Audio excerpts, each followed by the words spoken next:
Pour qu'il y ait achat, il y a 5 conditions qu'il faut lever. La première condition, c'est l'existence.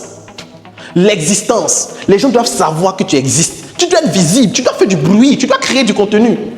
C'est à toi que je parle. Vous, les je n'ai pas de temps pour créer contenu. Vous, les non, j'ai honte. Non, vraiment, c'est difficile, je n'ai pas. Mais tu n'as pas de temps pour créer contenu, tu t'es lancé dans les affaires, pourquoi? Réponds. Il faut créer le contenu, tu dois être visible. Parce que toi qui m'écoutes actuellement, oui, toi qui m'écoutes actuellement, s'il y a une boutique à côté de ta maison, à 1 mètre, mais que tu ne sais pas que cette boutique existe, le jour où tu vas vouloir acheter quelque chose, s'il y a une boutique même qui est à 1 km, tu vas partir dans la boutique à 1 km pour laisser la boutique à côté de toi. Pourquoi? Pour la simple raison que tu ne sais pas que la boutique existe. C'est un jour tu vas te promener, tu vas dire, aïe, il y a une boutique tout près ici, et puis on va partir acheter là-bas. Est-ce qu'on se suit? Pour la simple raison que tu ne savais pas que cette boutique-là existait. Beaucoup n'arrivent pas à vendre, pas parce qu'ils n'ont pas un bon produit, pas parce qu'ils n'ont pas un bon service, mais parce qu'on ne le connaît pas. Travaille à ce qu'on puisse te connaître. Quand on te connaît là, la deuxième étape, c'est l'intérêt. L'intérêt, on peut savoir que tu existes, mais tu n'intéresses pas. C'est comme un musulman qui sait qu'il y a un coin de porc au fou qui existe. Oui, il sait, mais il n'a aucun intérêt à aller acheter du porc au fou. Parce que religion oblige. Donc vous devez comprendre qu'en plus d'exister, vous devez capter l'attention des gens.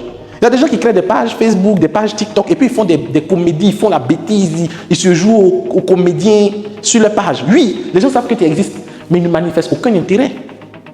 Oui, les gens savent que tu as une page Facebook, mais tu ne postes rien. Ou ce que tu postes là même, ça ne capte pas, tu n'as aucune technique de copywriting, tu écris des textes, pas des images qui n'ont rien à voir, pas des images pro, pas des photos pro. Donc tu n'intéresses pas. Donc on doit savoir que tu existes, tu dois intéresser les gens et tu dois être crédible. La crédibilité, c'est à plusieurs niveaux. Par la régularité dans tes posts, par la qualité des photos que tu postes, par ta capacité à vite livrer le produit, par ta capacité à mettre en place un service après-vente. Parce que les gens peuvent dire, lui là tu es payé chez lui, il n'est pas bon, hein? Va fuir ton argent.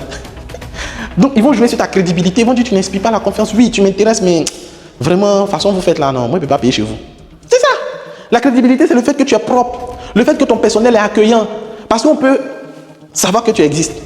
On peut vouloir aller acheter la nourriture chez toi, mais quand on arrive, ton endroit est sale, ton restaurant est sale, il y a des mouches, ton personnel est mal vêtu, tu n'accueilles pas bien les gens, il fait chaud dans ton restaurant. Donc ces éléments-là vont faire quoi? Vont faire que malgré qu'on sait que tu existes, malgré qu'on est intéressé par ton produit, on ne va pas acheter parce que tu manques de crédibilité.